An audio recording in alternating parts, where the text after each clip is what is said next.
Cara, eu tô falando isso tudo porque assim, eu percebo, eu tenho uma ziquezira também, entendeu? Já passei aí por umas depressão sinistra, um toque, e um toque filha da puta, que é aquele que não é de ficar mexendo as coisas, mas é aqui dentro, Obsessivos, Pensamento obsessivo. enchendo o saco. E eu percebo que eles pioram à medida que eu vou ficando com sono. Cara, Vai ficando fadigado, né, cara? O seu córtex pré-frontal começa a ficar e olha- cansado, e você olha- não consegue mais controlar. E olha só que legal esse negócio, né? Porque você falou toque, né? O toque envolve esse circuitozinho que a gente estava falando dos gânglios basais, né? Em especial o núcleo caudado e o córtex pré-frontal. O córtex pré-frontal não consegue desviar a tua atenção para outras coisas ou inibir esse padrão distrativo. E daí você fica ali. Cara, isso é uma ruminando aquilo. desgraça. Cara, Mas sabe o que me ajudou? Entender que era toque. Ótimo. Eu achava que eu só tava ficando doido. Não, Sabe? entender é importantíssimo. Olha que louco, cara. Tem um estudo de caso que foi publicado numa revista, não lembro qual que é, que uma paciente com toque severo, toque severíssimo, assim, toque, tinha depressão. Esse estudo é muito legal. É muito foda. Ah. Ó, tá ligado aquela regiãozinha que eu falei do estriado ventral, perdão, dorsal, que forma hábitos? Aham. Essa paciente que tinha um toque severo tentou tirar a própria vida com medicamento e álcool e se entupiu, overdose. Teve um coma, entrou em coma e trancou oxigênio no cérebro dela nessa região. Morreu célula na região que forma hábitos. Tá. E era uma paciente que tinha toque severo.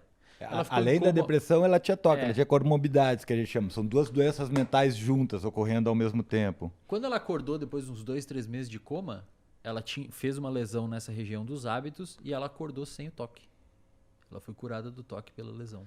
Teve outros problemas. Mas não tentem isso em casa. não fazem isso, Importante. pelo amor de Por Deus. favor. Mas é que basicamente, o que eu quero dizer? Porque na neurociência esses estudos de lesão nos dizem muito sobre o que aquela área do cérebro faz. Porque se ela para de funcionar, você vê o que mudou. O toque, cara, é um super hábito. O cara vê isso daqui, um estímulo, a latinha tá... Ele bota aqui. É um super hábito que incomoda a pessoa, ela não consegue deixar de fazer. Tem um termo que a gente usa para pacientes com lesões frontais, né? Eu sou neuropsicólogo, trabalho com pacientes neurológicos, né? E lesões frontais tem um termo que a gente chama de que é comportamento de utilização. Né? Então, o paciente com lesão frontal, se ele senta aqui, ele vai começar a mexer em tudo. Ele não vai conseguir se controlar, ele vai pegar isso, vai pegar aqui, vai abrir aqui, vai... Por quê? Porque, de certa forma, prejudicou esse padrão inibitório. Então, ele está... Entendi. O que te aparecer na frente dele faz ele produz comportamento nele. Ele não consegue inibir o comportamento ou ter um comportamento objetivo, direcionado a um objetivo. Aham. Isso é muito, muito bacana. Se eu estou aqui com o paciente, analisando o paciente, se eu botar o meu telefone aqui em cima da mesa, ele vai pegar. Ele não consegue racionalmente segurar a onda. Não consegue racionalmente segurar a onda. Caralho, que E pira. cara, se você dorme mal, se você tem privação de sono, uma das regiões que fica deficitária em atividade no outro dia, de forma aguda, logo que você acorda, é o córtex pré-frontal. Então, por isso que a pessoa... Corda idiota. Cara, acorda mais impulsiva, então come mais porcaria, não consegue controlar, já não vai treinar, já fica mais impulsivo e com um pavio mais curto, Mais reclamando com todo irritado. mundo, mais irritado, Sem mais paciência. agressivo, sem paciência. E aí você pensa, cara, tem um estudo publicado na revista... Menos atenção. Menos atenção. Daí dificulta a memória operacional, dificulta o armazenamento de Aí não informação. estuda direito. Aí não aprende. Uma zona do caralho, tá ligado? O bagulho é dormir. É foda, velho. Cara, Aí se você as vê, pessoas- aí o Desculpa. cara que tá assistindo aqui, ele fala assim, né, mas eu consigo dormir de 5 horas e acordo bem. Tem um estudo publicado na revista Sleep, que é uma das melhores revistas do mundo, que o cara levou um monte de gente pro laboratório, estudantes, e deixou a galera dormir lá e foi fazendo teste nessa galera por alguns dias. Mas ele separava em grupos. Alguns dormiam 8 horas, outros 6 horas e outros 4 4 e um virou à noite. Isso. E ele foi testando memória, raciocínio lógico, etc. O que ele viu? O grupo que dormiu 8 horas foi o que saiu melhor. O que dormiu 6 horas já teve um déficit. O que dormiu 4 horas foi horrível. E o que virou à noite foi uma péssima. Mas quando ele passou um questionário para essa galera, perguntando como que eles se sentiam, se estavam meio zoado ou não, o grupo que dormiu 6 horas falou que estava tão bem quanto o grupo que dormiu 8. Mas nos testes, eles foram pior que o grupo que dormiu 8. Então você tem a sensação que tá tudo Você bem, acha mas não que tá. tá tudo velho. bem. Você tá com déficit. tá. Não tem que dormir, cara. E hoje, a sociedade dificulta nosso sono, cara. Porque, por exemplo, uma das coisas que mais ajuda, e é padrão ouro, ó, galera, isso aqui é utilidade pública, cara, porque outra pandemia dentro da clínica é remédio para dormir, tá?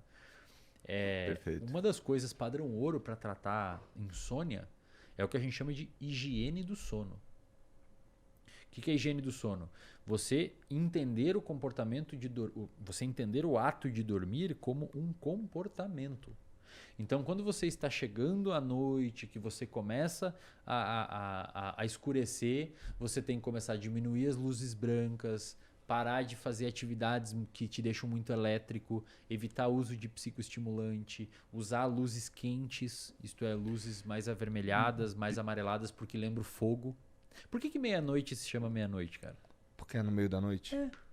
E aí a galera normalmente dorme meia-noite, 1h da manhã. Cara, Meio da noite você tinha que estar dormindo já tá no meio da noite. 99,5% da nossa vida no planeta não existia luz artificial. A gente escurecia, a gente ia para a caverna, fazia um fogo, que é amarelo, contava alguns tipos de história, por isso que história engaja, a gente chama de storytelling, quando você conta história o pessoal presta atenção, porque evolutivamente foi selecionado para ser assim. Isso aqui é um storytelling. E dormia, cara, e você dormia. Aí você acordava de manhã por volta das 5, 6 horas, 7 alguns, ia caçar, depois do almoço, porque o sol estava muito quente, provavelmente você descansava um pouco, que talvez aí venha a função da sonequinha depois do almoço, e depois voltava a caçar de novo. Aí hoje, o Cleitinho, que está nos assistindo aqui, ele vai dormir 4 da manhã, 5 da manhã e acorda meio-dia. Aí não sabe porque tá triste e porque tá meio deprimido. Porque não é natural Ou a gente ansioso. dormir 4 da manhã, cara. Não existe, Igor. Presta atenção em mim aqui, cara. Cara, é que eu tô tomando um esporro de tabela aqui. Presta atenção aqui. Agora Não você existe, sabe de onde vem teu cara, toque, tua depressão. Igor, não existe pessoa noturna, cara. Alguém enxerga no escuro? Alguém tem receptor de visão noturna? Coruja, velho, porque é uma espécie noturna. Mas por que pra mim é tão confortável ficar acordado até 4 horas Cara, da manhã? Porque você está fazendo alguma coisa. Você É. provavelmente está engajado em alguma atividade. E habituou desse jeito. Só que isso é extremamente, velho, prejudicial. Mas muito prejudicial. Pode botar na capa aí do corte depois. Mas Mas assim- toma esporro. Ô, Vai, Igor, fala. imagina o seguinte, o teu olho foi construído para enxergar durante o dia. Os nossos receptores estão modelados para responder para uma faixa de frequência do espectro magnético. Esses receptores vão produzir a tua imagem visual. Eles vão lá para o córtex e vão produzir para o córtex sulco-calcarino e vão produzir a imagem visual. Atrás desses receptores a gente tem umas células que a gente chama de células ganglionares. Nessas células a gente tem outros receptores específicos que são parecidos com esses receptores visuais, mas eles não mandam informação para o córtex visual. Eles vão mandar a informação para o núcleo que a gente chama de núcleo supraquiasmático, perto do hipotálamo, certo? Na parte anterior do hipotálamo. E essa região vai ajudar a regular o sono, modelando a atividade do hipotálamo e modelando a liberação de melatonina também numa outra glândula. E cortisol. Certo? E de cortisol, via hipotálamo, certo? Então, de certa maneira, ficar acordado de noite é antinatural. Você está indo contra todo um sistema que foi selecionado durante milhões de anos. Tá. A gente chama isso de incompatibilidade evolutiva. Mas, assim, e se eu não tiver muita escolha, eu ainda assim vou me fuder, porque, ó, pra mim é normal, na verdade, que as coisas terminem por aqui quando é meia-noite. Que eu já devia estar dormindo há mó tempão, eu imagino. Tá muito errado, cara. É que eu não tenho escolha, né? Eu sei. Por que trabalhador noturno ganha muito adicional de insalubridade?